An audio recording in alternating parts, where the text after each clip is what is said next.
Hello, hello, and welcome. I'm Faith Jacobs, and welcome back to Coffee Break.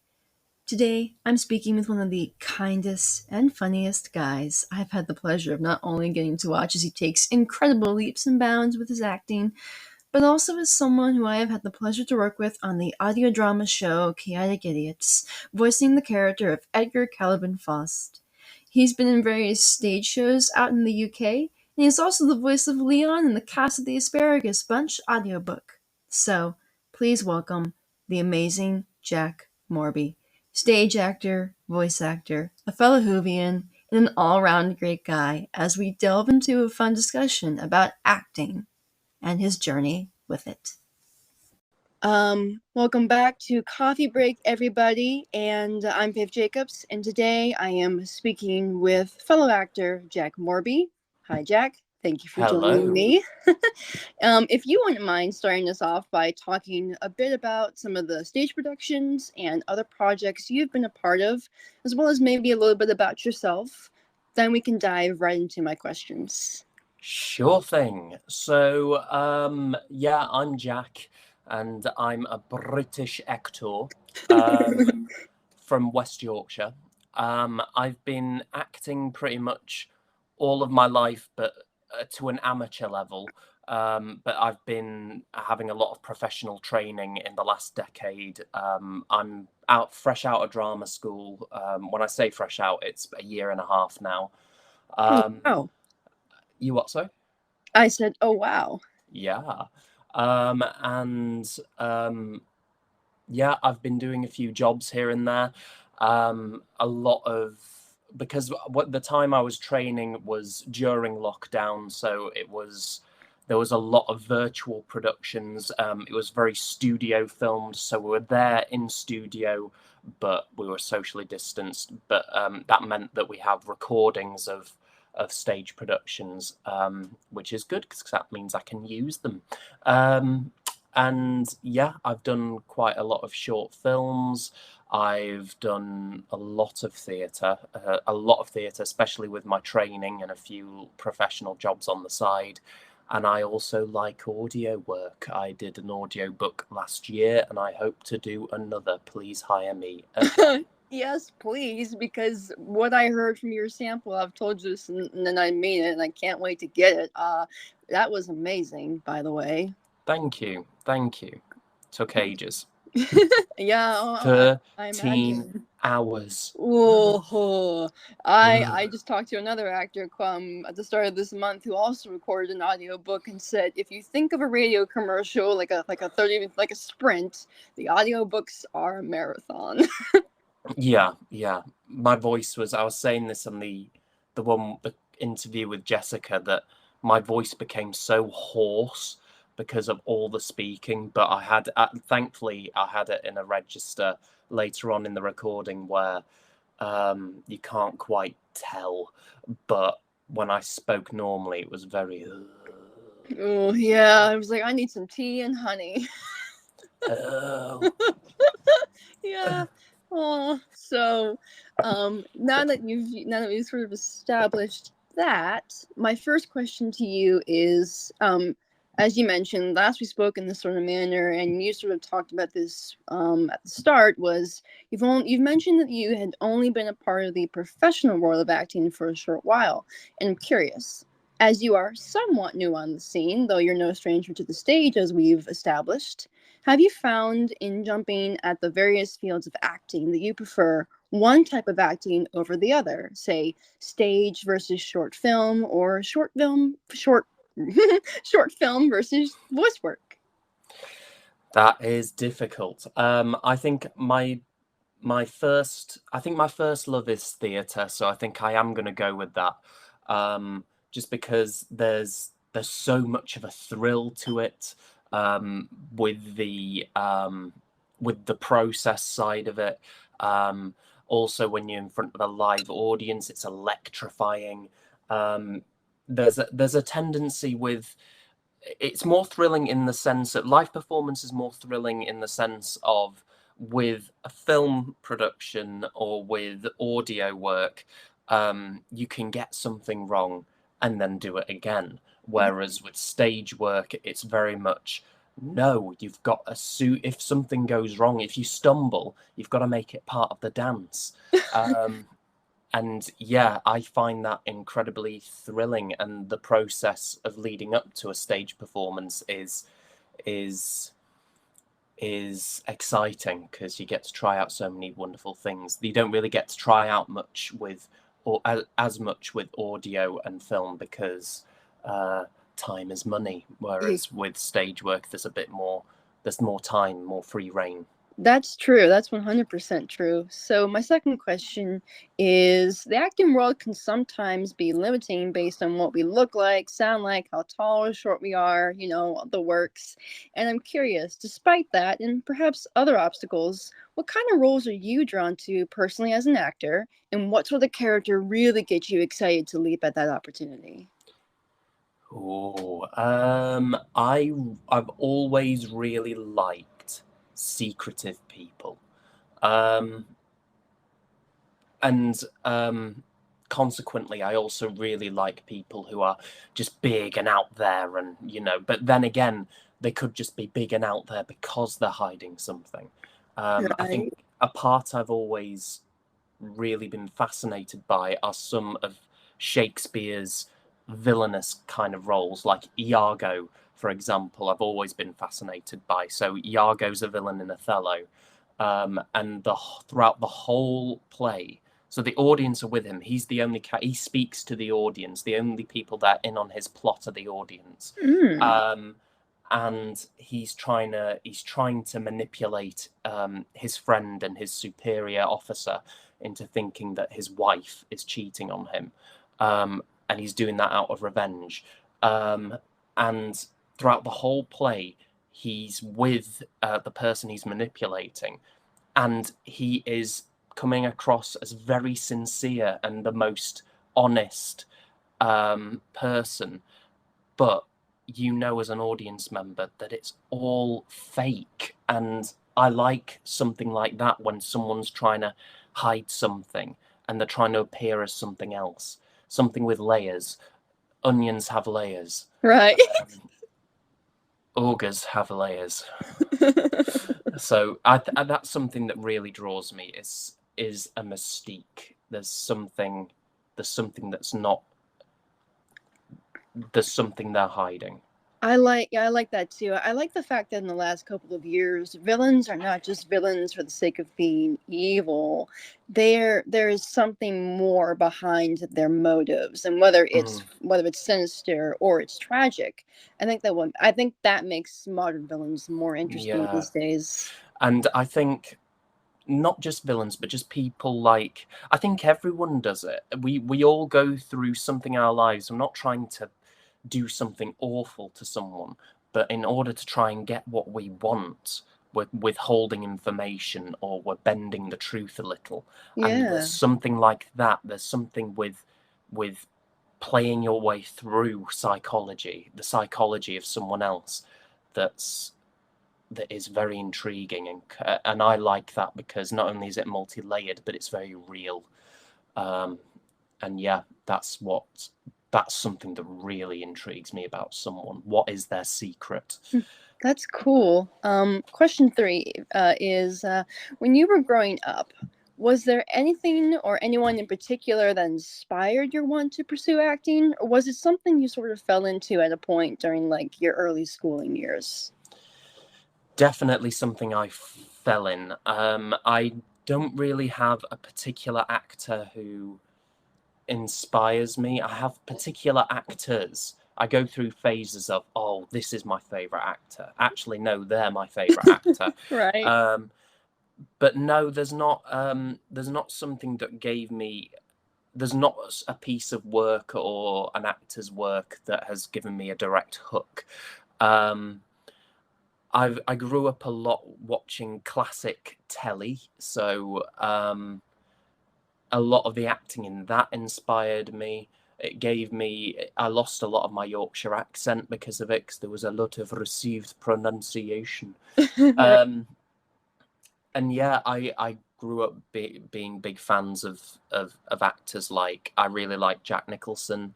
I really like. There's a brilliant film called Amadeus. That's also a brilliant play. Oh, But I've there's heard an of Amadeus. Yeah, it's incredible. If you can watch it, please do. It's an incredible film. Um, but the actor who plays Salieri in that, F. Murray Abraham, um, it's one of the best performances I've ever seen. It's incredible. I will not go into too much detail why I think it's incredible. Yeah, no, I had a friend who was a part of a stage production of that actually, which is really kind of cool. I'd love to play Mozart in that production because he is bonkers. Um, Ooh.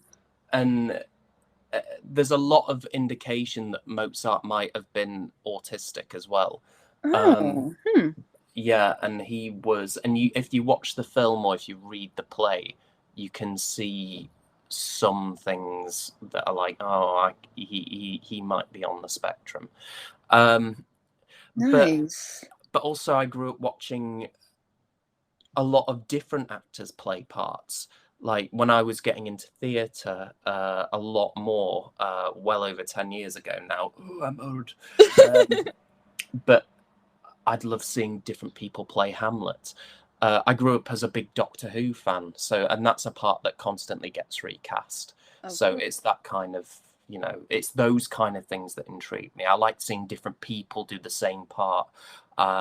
And yeah, it was very much flicking between different actors and performances and um,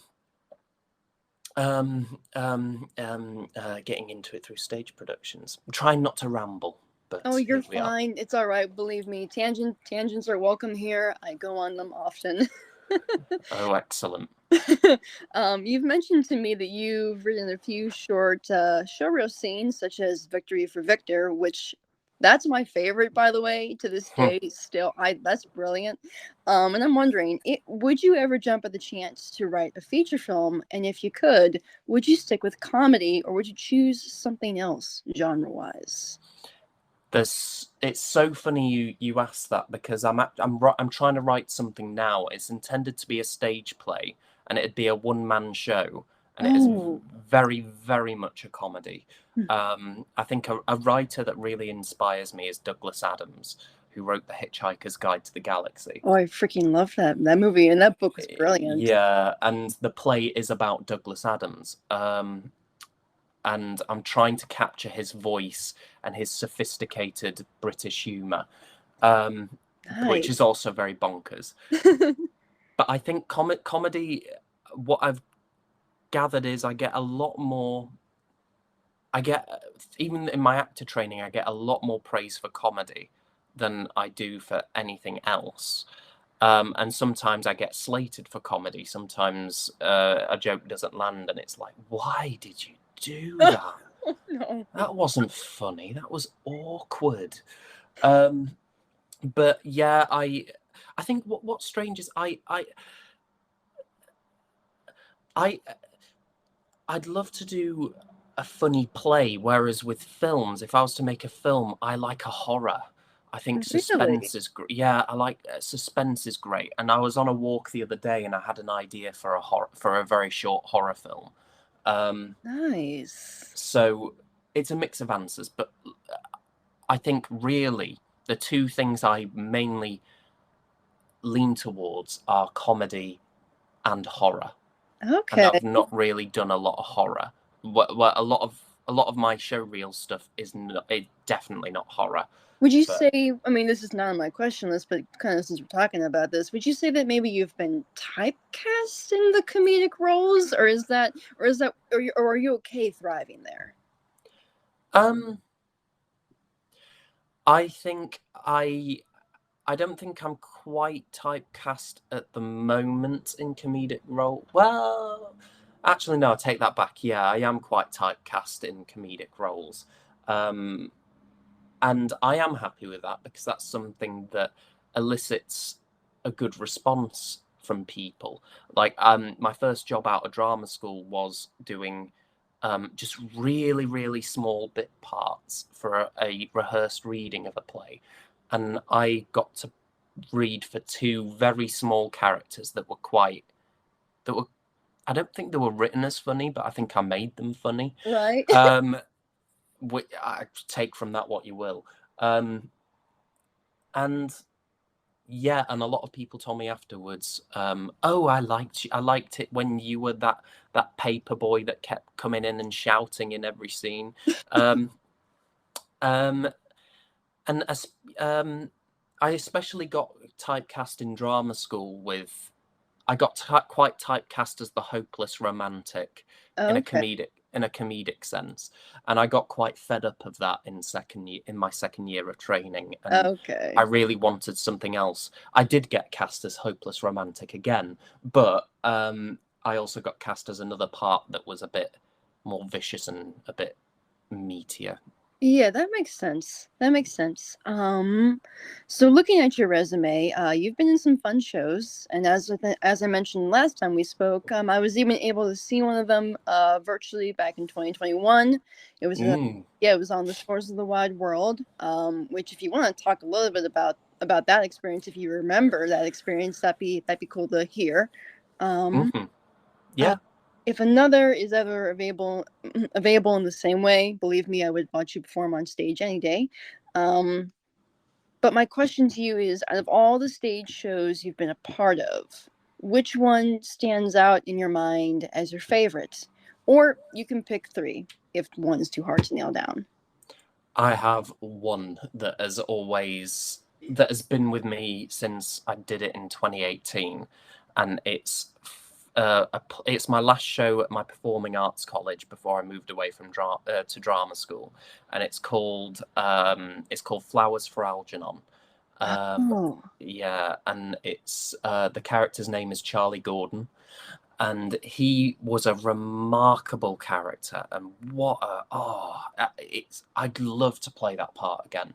It was a really challenging role. So the whole story with him is that he was a character with quite severe learning difficulties, but it's a sci-fi story. He has an operation on his mind, and he gradually becomes the smartest man on the planet. okay. um, but with that comes some pitfalls because his memory gets better, so he remembers things from his past, like some abuse that was given to him. Mm, He also remembers. He also realizes actually that a lot of people who he thought were his friends weren't. mm. Um, and also he becomes aware that scientists aren't treating him like a person, they're treating him as a lab rat. Oh, that sounds like So something I would enjoy, actually. that you would enjoy. Yeah, yeah. Yeah, there are film versions of it on YouTube if you want to watch it, but I tried to get the recording of it from my show. It would not have been usable to me at all because it was filmed on quite far away in Uh, a very blurry, flimsy camera, but it would have just been good to have it as a historical document for myself. yeah, Um, I've heard of Flowers for Algernon, and it really does sound up my alley. I've been told to mm, check it out a couple of different. yeah, but it's a great challenge for an actor because you're playing essentially you're playing one person. You're essentially you're playing one person, but there are many sides to their character. So you go from when they're the past Charlie who is a bit childlike, um, and a bit slow of learning. But then gradually they start to get better and better until eventually they're they're speaking with much bigger words. They're speaking a lot more fluently. Um, they become a bit of an arsehole. Mm, Um, and then you have to go backwards because in the end, no, slight spoiler, but not really. it's all But right. he faces the dilemma of going back, of regressing back, and Mm. he doesn't know whether that's necessarily a good thing or not. It sounds so intriguing, and that's really cool that you got to do that, though. Oh yeah, I loved that, and I'd adore to do that again. If I wish I had the recording. I wonder if there's a way I can somehow break into the college and get it. Um, hmm, we'll see. But unusable, unlike On the Shore of the Wide World was filmed in much better quality, and Which that um, was intense. That show was intense and amazing, equally as amazing. yeah, and even though I was barely in On the Shore of the Wide World, it was a 2.5 hour play, and I didn't turn up until the very middle of it, and then I was gone after 10 minutes. Um, Yeah, but you had like three scenes, I want to say, and I think you're on mhm. stage for the majority of some of the scenes because they had all of the chairs around in the center of the stage. Yeah, but that part that I played in that was a significant improvement from the other parts I had in first year because and third year of my training, because it was a part that had an impact on the plot. I'm one of those actors that um, the lead role is great and all, but um, as long as I'm a character who impacts the story in some way, that is good enough for me. Like if I like to ask myself, if you cut my character from the play or the film, would the film or play carry on as normal, or would you feel the loss? Huh. Yeah, and that's something that I think all actors should ask themselves, is what is the significance of their role, and would the events play out as they do if your character wasn't involved? True. My next question for you is there anything you found while jumping into the world of acting that strikes you as difficult in regard to your journey with it? Like if you hit any low points or moments that have really challenged you to dig your heels in and keep at it, even though it's not always easy. Yeah, I think recently, so post grad life, because I had pretty much just 10 plus years of acting being a constant presence to suddenly not being there, because I'm not acting as much, I'm not working, um, and I think that gets to you a bit, because I started having a little bit of imposter syndrome, a bit of, oh, I am I really cut out for it now, because I'm out of practice, um, but um, when I do come back to it, it's almost like riding a bike. The whole process of acting comes back to you. Right. Um, but to give you any other example, Take your time. yeah, I think probably in the beginning of my training in drama school, because it's quite intensive, there would be certain instances where I'd be cast in a part, and then another actor would be cast in the same part in a different scene. And it's challenging when they're up performing or rehearsing in front of you to Mm, not copy them, and to stay true to your own interpretation. I think that was a really challenging thing for me. Um, and it continues to be, because I think, like with Flowers for Algernon, I think a lot of actors will say this: when another actor sees someone else do their role, it's very, very, very hard to not not play copycat and just nick what they've done. right. I think those instances are really challenging for me as a performer. So you get a bit of a double answer there. You get what was difficult for me mentally versus what's difficult for me in the training, in um, the act of finding a character for myself. And that makes sense. That makes sense. I mean, I think we do a lot of compare and despair. It's like, oh, they did that, so I should be doing that too, and that will make me stand out more. I understand that entirely. I had to learn that hard lesson when I recorded a scene for my project, and I was like, so Hmm. I said to my director in that moment, I said, so am I going to do this, like this person did that in that scene? And they were like, no, you are not going to copy or imitate.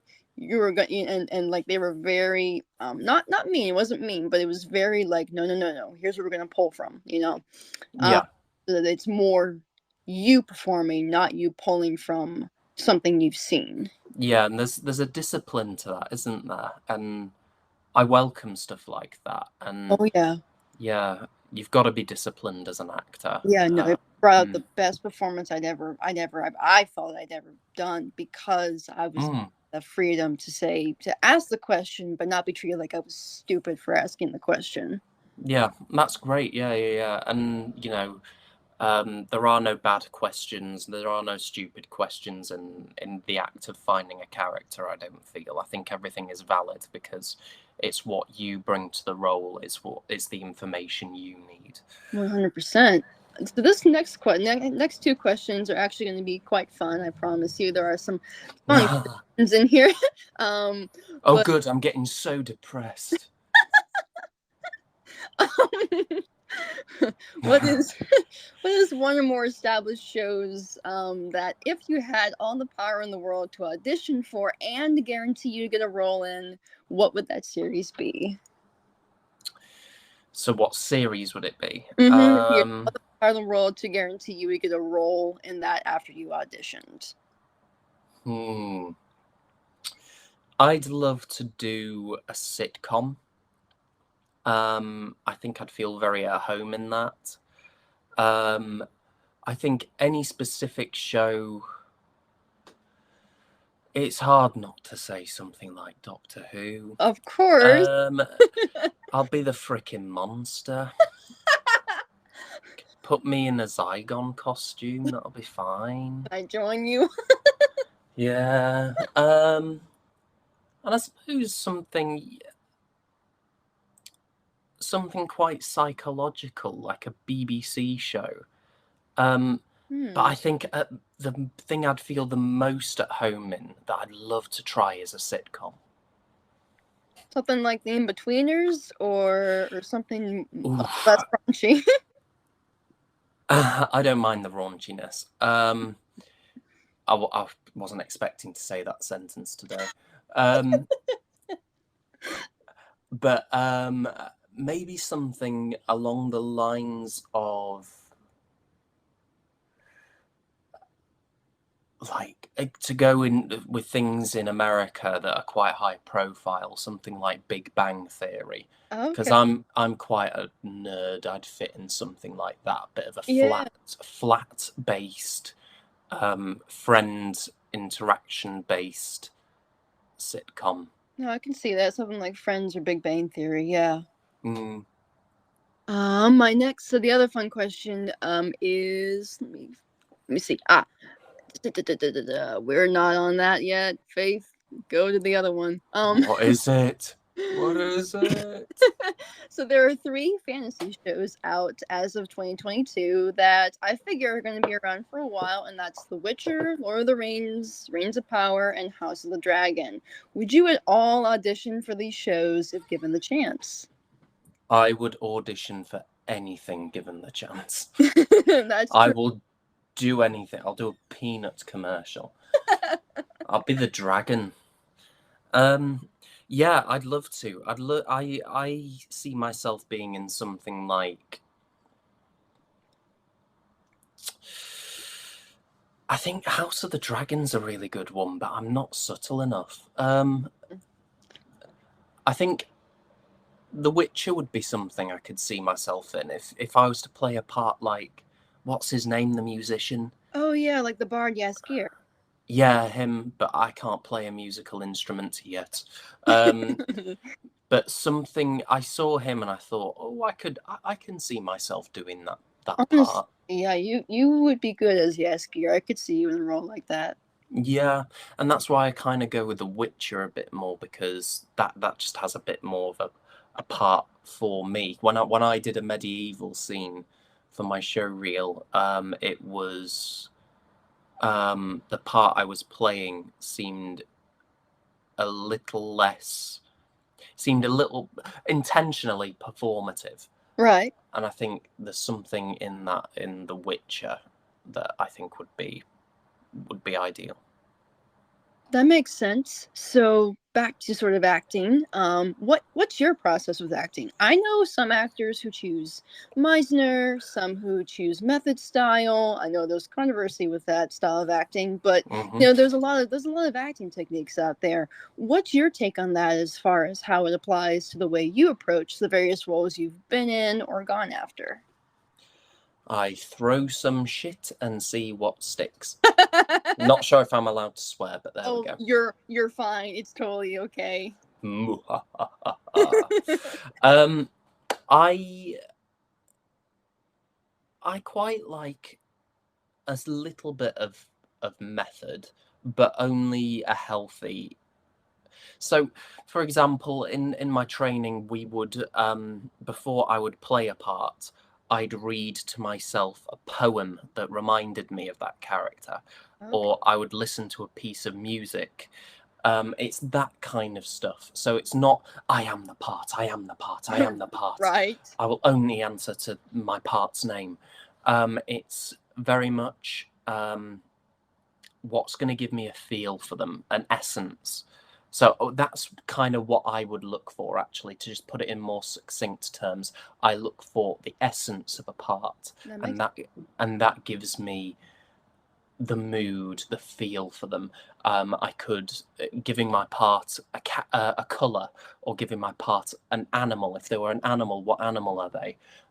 It gives me a feel for them, and just it gets them into my body.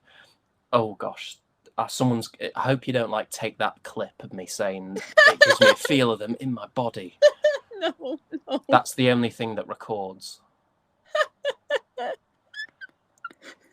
You're fine, Jack. Jack, this is fun.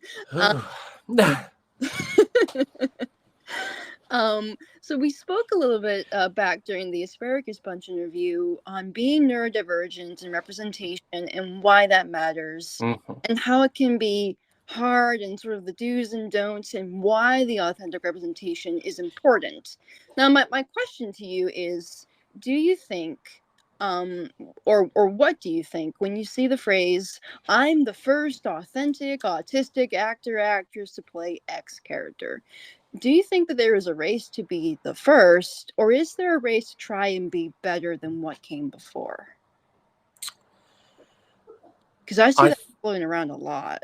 Yeah, I think there is a race. I think it's more done to raise the profile of it, and it's to just say, look at how progressive we are, and look at how Right. important this is. And I think it's a marketing ploy. It's like, we care, so we're casting the first autistic actor to play Christopher Boone in The Curious Incident of the Dog in the Nighttime. So Right. we're just going to say this is the first one. But also, it's not just a marketing ploy. That is important. It's also important for the actor, for empathy, because they have lived experience of what it's like to be of a certain disability, or hopping onto a different matter, a different race, and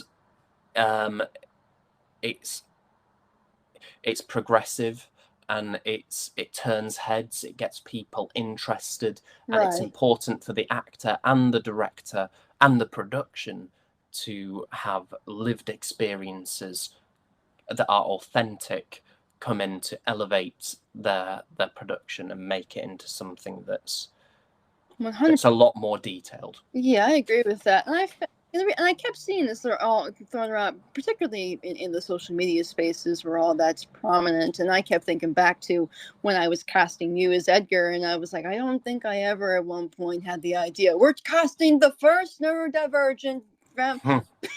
vampire. I'm like, I'm a vampire fire. now. I'm like, I don't know how that would go. But I was like, is it? But I really started to think about it. I was like, is it more that there's this race to be the first something, or are we really just trying to be better than what we had in the 90s? Am I the first neurodivergent vampire you've cast? Because So I'm neurodivergent and I'm a vampire. clearly, and so, but you know what I No, mean. sorry. Go on.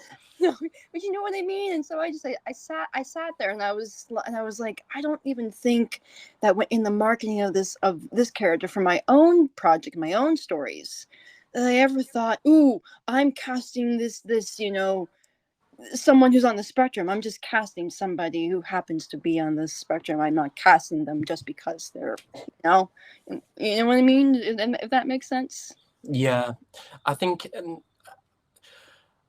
I've gone up for professional roles that they wanted a neurodivergent actor for, or they wanted an actor with a certain disability, or just anything along those lines. And I don't get the job, but I and I think that's good in a sense that there's no prejudice that, oh, just because they're neurodivergent we're getting them the job. Right. I think it's good that, oh, they're neurodivergent and they suit the part that we want, let's see them. Right. But it's not the be all and end all, and I quite like that about this business. And even though I didn't get the jobs in the end, which, it's a shame, but Right. at least I know that they based it on You're acting, not yeah, you were neurodivergent, and they were like, and "Oh, you're suitability for the role. Just sure, because I'm neurodivergent doesn't mean I'm 100% suitable for a certain part. It makes me ideal to be seen and to be considered, but it yes, doesn't make me the the top candidate. yeah." And I agree with that too. Just because I'm neurodivergent doesn't necessarily mean that I'm not the neurodivergent you're looking for. Yeah, basically that's essentially what it is. These aren't the droids you're looking Looking for. for yes. So my next question is a nice fun one. Are there any characters out there in the world of literature, classic or modern? Now, you mentioned Shakespeare, but are there any others whose story you would jump at in a heartbeat to portray in some way, be it on stage or otherwise? Okay, so could that be so just a character in literature? Yeah, either modern, Okay. classic, current, like whatever, whatever you enjoy. Hmm. Um. Uh, that's a tough one. I. Ooh. If you can't think of it now, we can jump back at it. I can give you a little bit. We have three more questions, and Yeah. So could it be? So you're referring to books and novels, yeah, yeah, and okay. Yeah, let's come back to that because I feel I need to let the cogs turn with that one. sure. So, what are your long-term goals as far as acting? The acting role goes for you. Is it something that you just can't see yourself being without at this point, or do you think it's too early in the path for you? Too early in the path. I can't really see myself without theatre. I really want to do a play. I think it's so important that I do more on-screen stuff because, especially television, I really need to get a job in television. Um, Not for lack of trying, um, Okay. but but yeah, I can't see myself without theatre. I think that's a really difficult thing to separate myself from. Right, right. Quite not even a while back, but quite recently. I wasn't sure when this was going to happen, so that's how I phrased it. You were part of a stage production called The Man in the Moon. What can you tell me about your history with the show, and maybe even talk a little bit about that recent experience? I'm definitely curious to hear about this one. Oh, okay. So Man in the Moon, we've just finished a few days ago. It's a really small scale show. It's very much for the community, and I did the first production of it in 2019, and I was brought on very last minute, um, and it it was a short play, and it was very low pay, but it was a good thing to do. It was a good job, and it was done very much for, excuse me, done You're okay. for a thing called the Festival of the Moon. So when we did it in 2019, that version was all about scope, because we were doing it under a massive inflatable moon that looked incredible, because it was done in a moon exhibit. Okay. Um, and recently, it wasn't. It was done very much small scale, but that's good, because whereas the first production was all about scope, this was all about intimacy. Okay. And yeah, and that's what I really liked about doing it again this time round. There was something quite. The two productions are very different. The first one was very physical theatre, which I'm not as well adjusted to. I'm pretty good at physical theatre, I think, but it's not in second nature for me. Whereas in this one, that's a lot more dialed down. There's a lot less physicality, and a lot more about, you can go smaller with what you express, because it's in a smaller space, and Right. because of that, I think the drama is elevated. Um, and yeah, that's the great thing about doing the same play, but you're doing it in two very different settings, and that changes the style of it completely. And that's what, that's the highlight of doing a play like this again. It's good to revisit a part as well. Um, the first time I did it, was my part's quite ethereal. It's very much the ghost of Christmas past, present, and future all rolled into one. Um, and I played it as quite ethereal first time, but this time I got to be a bit more childlike and a bit more, ooh, this is fun. Right. Um, and that was just naturally found from doing more rehearsals. Um. So I don't know. I may have asked this question, or I may have skipped it entirely because my brain, for some reason, keeps skipping this question. It's Um, okay. you've had quite a few stage roles. You've done an audiobook, and you've graciously, I, I can speak today. You've graciously have been part of my audio drama series, the latter of which I'm proud to have you as part of. But what's a dream role of yours? Do you want to play the hero, or are you hoping to step into the shoes of a bad guy? Right, yeah. So I would really love to play a hero, but I want to play a really unlikely hero, like someone you would no one would see it from. So, and that could be for whatever reason. Maybe they're really cowardly, or maybe they're a bit of a dick, um, or they're very self-centered. They're a, they're not really that much of a presence. There's a shyness about them, or there's something about them where they come across as quite, for lack of a better term, dim. The opposite of Um, who they are, really. yeah, just you would not expect it from them, but then suddenly they surprise the audience with a selfless act of bravery. Um, yeah, a really unlikely hero is my idea, is a part that I would love to play right now. And I think because there's something not too conventional about that. I love villains, I love traditional heroes, I like the comedic side characters, but to play a hero who is someone who is so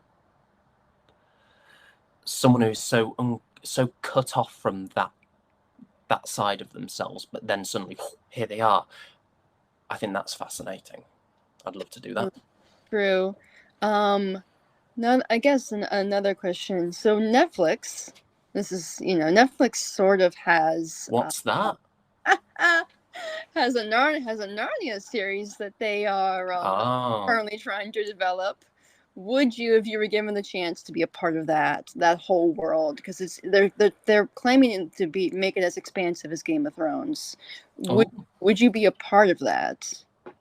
yeah, in a heartbeat. I would literally be in the background if I could. But yeah, there's something about fiction that's really intriguing. I think real life's great and all, but with fiction, there's so much more of a mystique to it, and there's so much more atmosphere and scope to it. Um, I would love to be a part of something like that.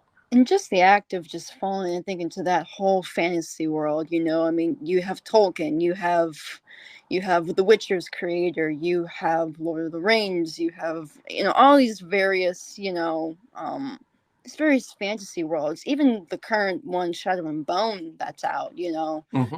I feel like it's just there's so much, and to be a part of any of that, I think would be definitely amazing. Definitely, definitely. And So it's great to watch and be a part of as a viewer and as a creative, I imagine. that's oh yeah, yeah. Trust me, to play in that world. If I had the official means to actually play in that world and be a part of that writing team, I would in a heartbeat. Um, have you thought any more about your character from the literature question? I'll do Prince Rillian. Um, fun Really? character. Or what's the other one called? Puddleglum? Oh, Polyglum. Oh, Polyglum's amazing. Who, by the way, was played by Tom Baker, and I didn't Yeah, know I that remember. in the I re- BBC version. yeah, I remember that. Okay, I'll go with Puddleglum, but just because there's something. I'm far too young right now, but I think when I'm older, a part like that's a bit of an eccentric old man, um, and just of a different world. I think that's really intriguing to me and could be a lot of fun to play. Yeah, yeah. Somebody needs to adapt. Like somebody in the professional world needs to finally adapt Silverchair like properly. And well, apparently I heard that there were plans they were going to make a movie, They were, and then but yeah, fell apart. Completely fell apart. as kind of a reboot, but a soft reboot. So the films that they made have happened, but they're focusing on prequels. That's true. Yeah, yeah. And I wonder how they. I wonder if they would Prince Caspian Silverchair because fun little fact, Rillian is not at all. Uh, in the he's not. He's in the back half of the novel Of Prince Caspian. of of Silver Oh, Chairs. of Silverchair, sorry. Yeah, you're fine. I was wondering if they were going to like Prince Caspian Silver Chair because Prince Caspian's not even in the entirety of Prince Caspian. He's in a bunch of False advertising. I I came to see some pretty boy with long flowy locks. came to That's. see Ben Barnes. I bet you're going to take that little clip of me saying that now, and that'll be You're what funny. circles round. You're funny, Jack. I'm not My, trying to be. What are you on about? oh God. It's all right. Carry on. No, I'll try and behave. no, you're fine. No, listeners, but you should hear half the recordings Jack sends me as Edgar. Yeah. Nobody wants to know the things that I have. I don't think I'll ever forget La Pisse, Jack. Oh, that. Yeah. I think I've still got that somewhere on my laptop. That's yeah, that is living forever in my in my brain. Yeah, same. I love it when you mispronounce words in a recording. I wouldn't. Honestly. I once did. This was years ago. This was in high school. I say that like I'm ancient. That was years and years ago. Years ago, you need your cane now. But the most embarrassing moment I've ever had on stage was when I played the advisor to a king, and the king was in love with this peasant girl, and I went up to him, and my line was, "Remove her from your eyes." So, and I kept saying it in rehearsals: "Remove her from your eyes. Remove her from your eyes. Right. Remove her from your eyes." Then in the performance, "Remove her eyes." Oh no! Yeah. The king, the guy playing the king, never spoke to me again. That is funny. Oh my god. It is, looking back on it now. I was mortified back then. I It's like, yeah, I'm gonna go far, aren't I? well, I can say you've done really well. You know, we haven't had too much, but you have made me like. There are times where I just have to sit for a moment, and I laugh. I laugh quite a lot. It's not just you. The entirety of the cast has things. I think at one point Malachi's actor goes, "I'm in hell," and I'm like, "Where did you come from in the line that we were supposed to say help?" Oh, that's cool. Like help went from I need help to I'm in help. And I guess to kind of run it all in and bring back the last question. Yeah, focus. Focus, you two. No, It's okay. we can't be serious to save our life. Thank you for joining me for this. What is one piece of advice you would give to a much younger you to encourage yourself that the strides you're taking now and the strides you have taken will at some point, happen, be a reality as far as acting goes? I would say to my younger self to be proactive in everything you do, because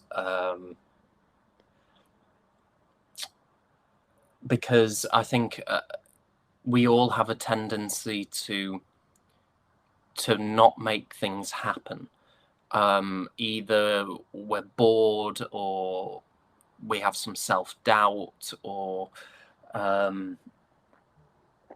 we think we've got something, but we haven't really.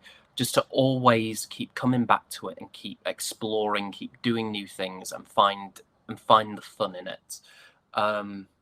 Yeah, be proactive, actors. It's will you will get more fulfillment doing your job, and you will find more opportunities.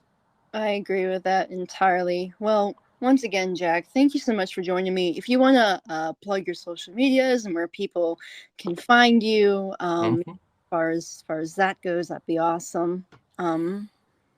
Yeah, my social media username is the entire text of Romeo and Juliet uncut.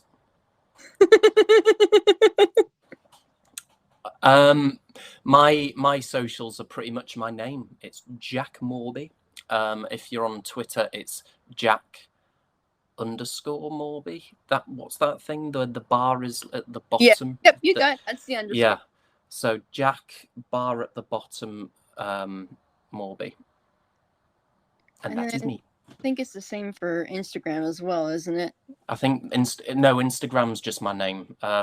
Apparently, just Jack Moorby was taken on Twitter, but it wasn't. It's not taken in the acting world, so I don't need to change my name yet. Yeah, I was about to say. I reserved some names in case I had to, but I don't have to. That's true. I'm going to be called Basil.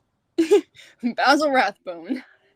Yeah, what a cool name. How many people do you know of apart from Basil Rathbone, Basil Fawlty, and Basil what's his name? Basil Brush. How many Basils do you know? Yeah, I know. Basil Rathbone, what a name. Yeah, favorite actor for Sherlock Holmes. Oh, is he? That's cool. Yeah, he was Basil Rathbone and Nigel Bruce were Sherlock Holmes and Watson in the 50s and 60s. Yeah, of course they were. Yeah, Basil Rathbone's he's quite well renowned in that role. Yeah, I'll need to check his performance out again sometime because it's been a while. Yeah, true. Well, once again, Jack, thank you for joining me, and I will talk to you soon. Yeah, talk to you soon. It's been a pleasure. Been fun as always. Thank you for having me. You're welcome, Jack. Bye-bye. Bye-bye.